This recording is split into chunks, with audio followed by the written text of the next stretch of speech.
Thanks, Paul. Can you hear me? I can hear you. Okay, great. Just wanted to make sure my audio was working. Okay. Like Paul said, I'm going to cover some typical labor issues that come up in CSAs and all farms in particular this time of the year when everybody's considering adding some more folks onto the payroll. Go ahead and feel free to type in your questions in the chat block, and I will try to address them as I go.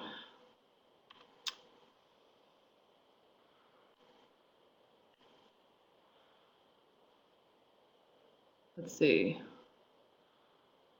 How do I move through these slides, Paul?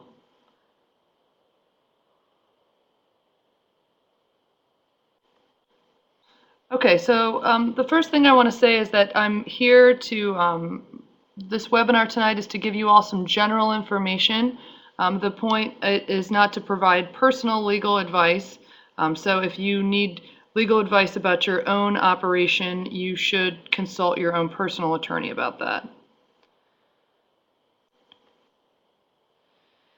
So one of the typical CSA labor issues that I get asked about a lot is interns. Many farms across Maryland use interns or apprentices to lighten the overall farm workload and to also help young people gain that practical farming knowledge that many young people these days are interested in acquiring.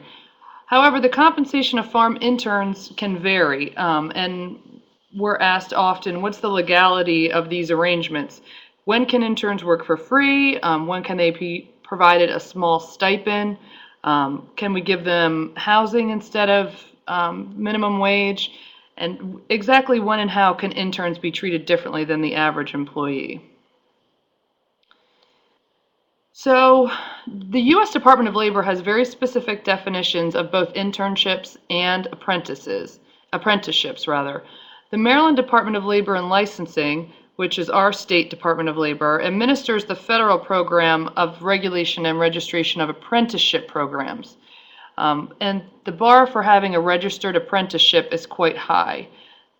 In general, this means that a farmer can't simply qualify a position on a farm as an apprenticeship and then pay or otherwise treat the person differently, unless that apprenticeship is a properly registered apprenticeship with the state and federal government. As for interns, internships are defined by the Department of Labor using 6 legal criteria, and I don't go through all 6 here in this slide, but if you're interested in looking at those, you can Google that fact sheet number 71 that I have there. Basically, the Department of Labor has taken federal case law, which interprets the Fair Labor Standards Act in terms of internships, and they've created this little fact sheet when they've said if these 6 criteria are present, then you can treat an intern differently and pay that intern less than the minimum wage. Instead of going through all 6, I thought I would just boil it down for you. Generally, for an internship to be a legal internship where you can pay that person less than the minimum wage, the employer must derive no immediate advantage from the activities of the intern, and the intern cannot displace regular employees. So you can't hire extra interns during your busy summer season and by doing that then not have to hire as many workers. A farm intern that performs general farm duties and provides helpful labor does not meet the definition of an intern that can be compensated less than the minimum wage. In order to have an internship that qualifies for an internship that can be paid less for the minimum wage, the intern really has to be in sort of a purely educational type experience. They're just sort of shadowing you and they're purely learning, and the farm really isn't getting any economic benefit from them being there.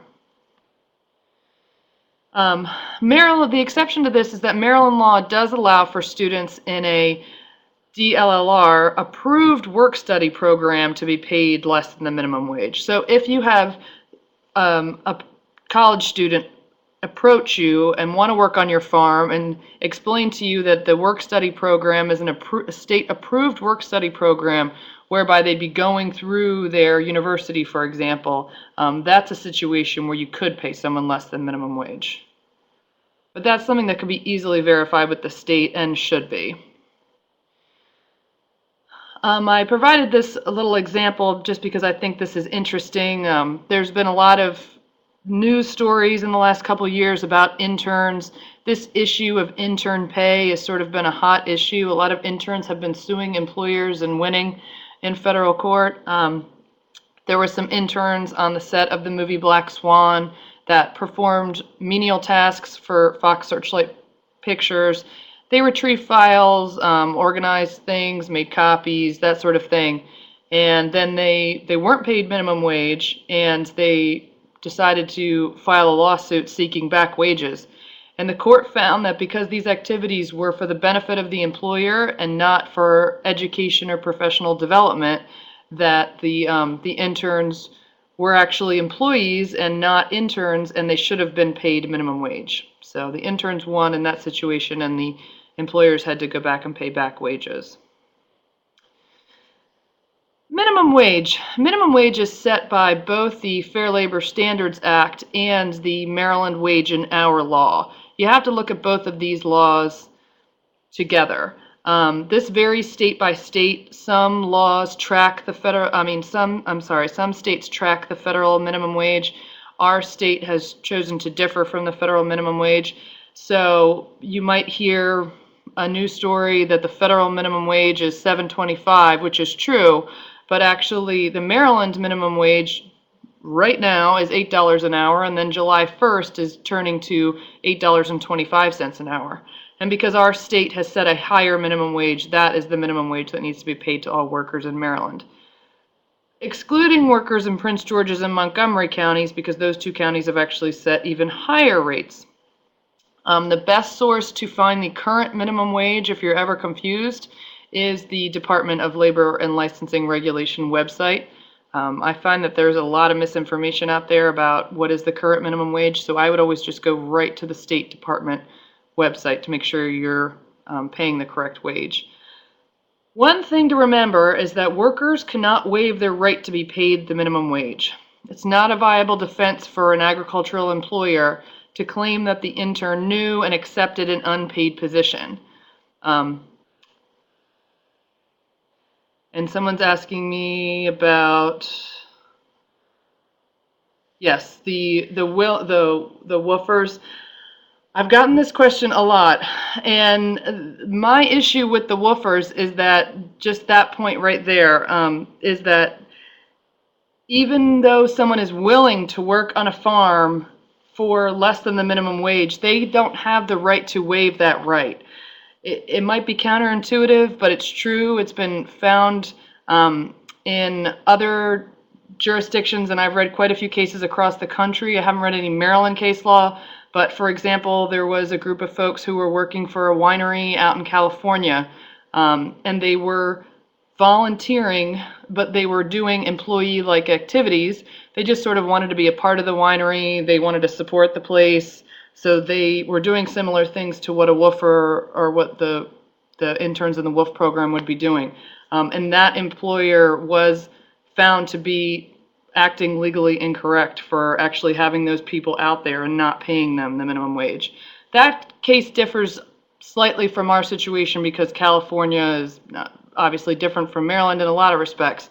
But in Maryland, there's no exception for volunteers or interns such as, I should say interns, not volunteers, interns such as the ones in the WOOF program. Okay, there is an exception to, okay, that's a good question since we're on the topic of volunteers. A volunteer, I've tried to get my arms around this, and this is a difficult issue. A volunteer is someone who comes to your operation and doesn't expect anything in return. Anything in return, which would include wages or something of equal value. So in the CSA context, we enter into a gray area when you have members who want to work for their share, because when you're doing a worker share, you're actually not a pure volunteer. You're coming to a commercial operation and you're expecting to receive something in return for your volunteering. So I think that puts you in a very gray legal area in terms of whether or not you're a volunteer or you're an employee. I think I mentioned this in a later slide, but I think it's fine for you to host, for you to allow volunteers out at your farm, obviously, but if you have volunteers coming to your farm and they're volunteering and then expecting something in return for their volunteering, whether it's produce or whether it's any kind of compensation, I think you then need to talk to your personal attorney and your insurance agent about whether or not those people need to be covered under workers' comp. And I would be more worried about volunteers in terms of a workers' comp coverage situation. Because if those folks were injured, I think that they could easily meet the definition of an employee who then should have been covered by workers' compensation. Let's get back to the minimum wage, and then I think we'll probably talk about volunteers a little bit later in the presentation. Okay, there is an exemption for farms from the minimum wage, and that is the 500 man-day exemption. This allows smaller scale farm operations to pay interns and all other employees for that matter less than the minimum wage if during each calendar year of the preceding calendar year, during each quarter of the preceding calendar year, the farm employer used no more than 500 agricultural worker days. An agricultural worker day or a man day is defined as any day during which an employee performs agricultural work for at least 1 hour. So if you have one worker performing work for 1 hour, that equals 1 man day. To qualify as agricultural work, the work must be hands-on work related to planting, maintaining and harvesting crops, and raising animals. Off-farm sales work, such as work as a farmer's market, does not qualify as agricultural work. If you have a roadside stand or if you're packing up CSA boxes and you're doing it on your farm, that would qualify. You can get things ready for market and ready for sale, but you can't be actually the market itself, which is the issue with being at a farmer's market. So the easy way to calculate the 500 man-day exemption, this is just my sort of simple example. If you have 7 workers working 5 days a week for 13 weeks, which is your typical quarter, you end up with 455 man days. So you would be able to meet the exemption because you didn't have 500 man days, but you have to figure that out for each quarter and make sure that each quarter of the preceding year you didn't have over 500 man days.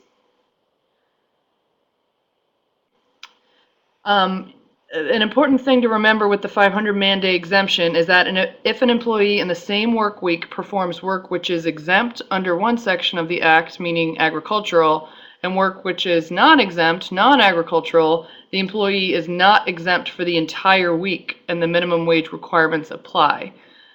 There was a case on this particular point where a farmer had his workers doing mainly agricultural work. However, he had some residences on the farm. He asked the workers if they would go over and paint a deck, I think it was, do some work around his house on top of what they were doing in the field. Because they went over and painted his deck on his house during the same week as they had done the farm week, that entire week wasn't exempt, and those workers should have been paying minimum wage for that entire week. So this is a good thing to think about.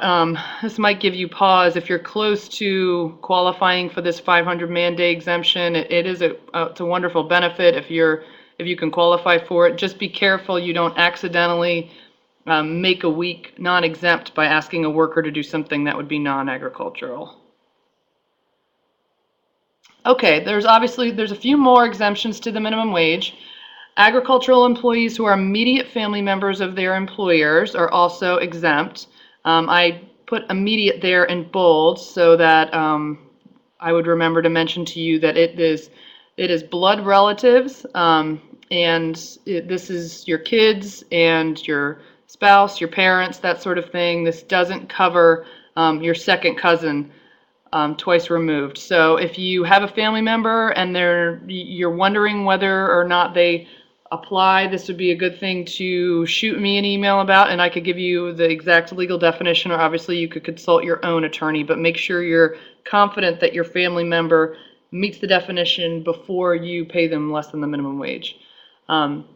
There's also a few more of those people principally engaged on the range and the production of livestock, local hand harvest laborers who commute daily from their permanent residence, if they're paid on a piece rate basis and a traditionally piece rate occupation, and if they're engaged in agriculture less than 13 weeks during the preceding calendar year, and also miners who are hand harvesters paid on a piece rate basis in a traditionally piece rate occupation, employed on the same farm as their parent and paid the same piece rate as those over 17. Okay, Maryland also has an exclusion for employees engaged in canning, freezing, packing, or the first processing of perishable or seasonal fresh fruits, vegetables, or horticultural commodities, poultry, or seafood from the state minimum wage. And then any employee under the age of 20, the state of Maryland allows you to pay them for the first 6 months a wage that's equal to 85% of the state minimum wage. Overtime.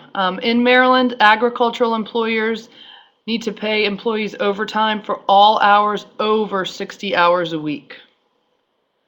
So this differs from the federal law. So if you hear something different, just refer to the state standard that and federally there is no overtime. There's no overtime benefits at all for agricultural workers, but Maryland put a limit on it and raised the hours from 40 to 60 and just said anything over 60, then you need to pay them time and a half. But overtime is the same exclusion as the 500 man day. So if you qualify under the 500 man day exemption, then you also would qualify for that. You wouldn't have to pay the overtime. Okay, CSA labor issues, room and board. When can room and board be deducted from an intern's compensation, or really from any employee's compensation? The reasonable cost of board, lodging, or other facilities may be included as part of an employee's wage if the facilities are regularly available to all similarly situated employees, the acceptance of the facilities is voluntary on the part of the employee, and the employee actually receives the benefits. An employer may not calculate the reasonable cost of board, lodging, or other facilities to exceed the actual cost to the employer. So you can only deduct room and board, lodging expenses that you're actually outputting.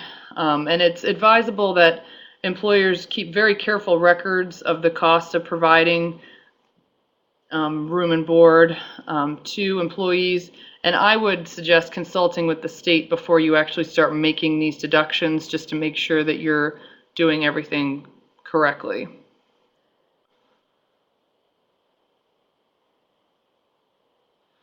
Another issue on room and board: before an employer decides to build or convert an existing building into intern housing or employee housing, he or she should consult the local zoning ordinance to make sure that group housing is legally permitted in that location. Sometimes group housing is a limited use and it might not be permitted in an agricultural zone or in all rural zones. Additionally, employers need to make sure that the housing meets all local, state housing and health code standards before occupation.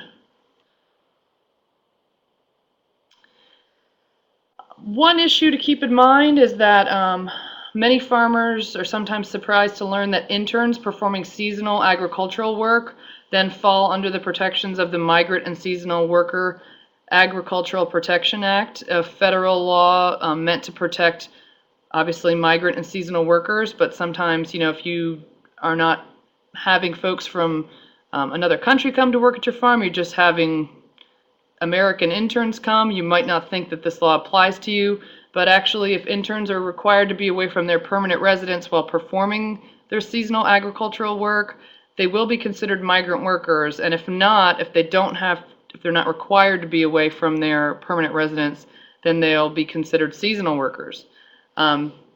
The MSPA has two main exemptions. It has the same 500 man day exemption as the Fair Labor Standards Act has, and it also has a family exemption, which exempts farm labor contractors working for a farm owned and operated by themselves or their immediate family.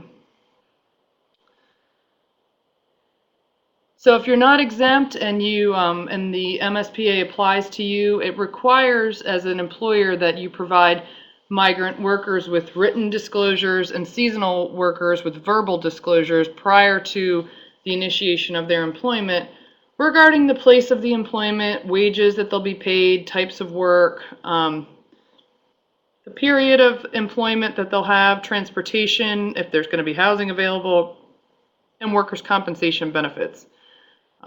Basically, employers must provide employees with detailed pay stubs showing their earnings and deductions, and then you have to be careful to retain copies of all payroll records for 3 years.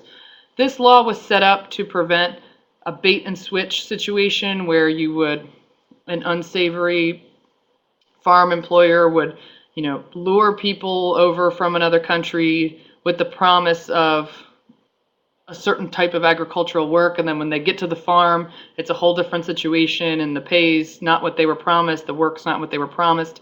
So you just have to make sure if you have seasonal workers at your farm, you have to give them written disclosures of what exactly their seasonal work is going to be. And it needs to be in their language if English isn't their language. There's also a poster that you need to put at the work site that you can get from the Department of Labor. And the poster will detail all those rights, so that can help you make sure you've hit all the points. Okay, the next thing I wanted to touch on briefly was workers' comp. We talked about it a little bit before, but if a farmer has at least 3 full-time employees or an annual payroll of at least $15,000 for full-time employees, then the farmer is subject to the workers' compensation law. Farm workers exempt from the workers' compensation law include independent contractors. So, then I have 1 through 4 here straight out of the law, which basically defines what an independent contractor is. An independent contractor is someone customarily engaged in an independent business, free from the control or direction of the employer. They bring their own equipment and materials. This would be, for example, if you had stables and you hired an outside company to come and muck out the stalls. They would bring their own equipment. You would hire them in general, but you wouldn't really supervise them. They would come do their job on your farm, and then you would pay them for the service. They probably would come with a supervisor and a few workers. That's an independent contractor, and you don't need to cover them under your workers' compensation insurance. But other employees or other people that are performing work at your farm in exchange for services do need to be covered if you meet this standard that's outlined here above. And $15,000 is pretty low, so a lot of people need to qualify for this and need to make sure their workers are covered. This goes back to the question we had before, worker shares. Having members work on a CSA obviously creates a higher risk for the grower. It increases liability should a member be injured. So you may consider having members perform non-field activities such as creating and distributing the newsletter, assisting at the distribution sites, or supervising product pickup as opposed to actually being out there pulling crops out of the field. Members, could help you compile recipes, that sort of thing. I recommend that you contact your insurance provider and have a risk management plan before you begin having members involved in worker share or volunteer work days type tasks. Your insurance provider may, like I said, view members working on the farm as employees. So you just want to make sure that your insurance provider knows what your members are doing and that you're thoroughly covered as the employer if any of those people were to get injured out there. Unemployment insurance, if a farmer pays wages of at least $20,000 to employees for agricultural work or employs at least 10 individuals in a period of 20 weeks in the current or preceding calendar year, the employer must also participate in the Maryland Unemployment Insurance Program. This isn't exactly a labor issue, but it's a CSA issue for sure. Make sure you have insurance coverage for off-farm pickup site locations for your CSA.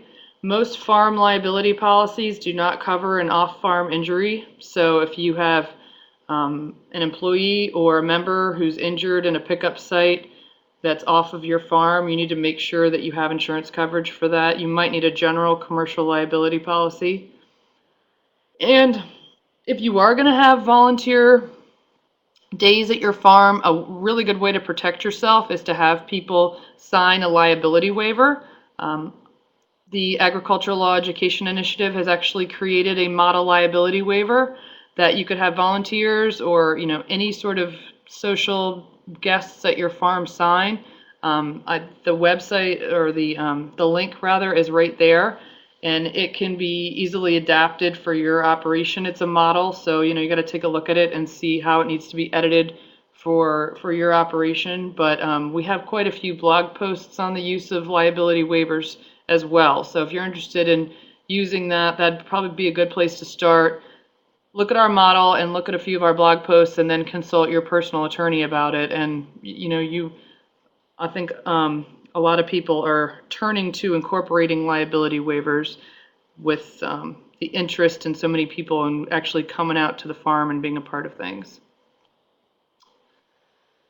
So just as I said, I think CSAs are wonderful, and we're very supportive of CSAs across the state in our program, but I think it is important to make sure that your liability bases are covered and that your liability exposure is reduced as much as possible, whether that's through purchasing the correct insurance or even through creating a business structure that will limit your liability. And having these concerns addressed will hopefully alleviate stress before you go into your busy season and reduce your overall exposure should an accident or an emergency occur. Those are our sponsors, as Paul said. Does anyone have any other questions for me? I know I threw a lot of information at you all, and I know the slides were very heavy with information. Please feel free to email me. Here is my email and my phone number. You can email me or give me a call anytime. If you have further questions, detailed information, I'm happy to provide it to you.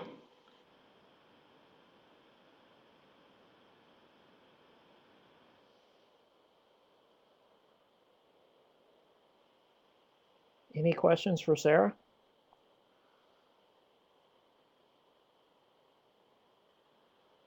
You're welcome. My pleasure. My pleasure. I know this is not always the most exciting topic, but hopefully that was helpful. Okay. Thank you, Sarah. We're going to take a timeout so I can stop recording this one.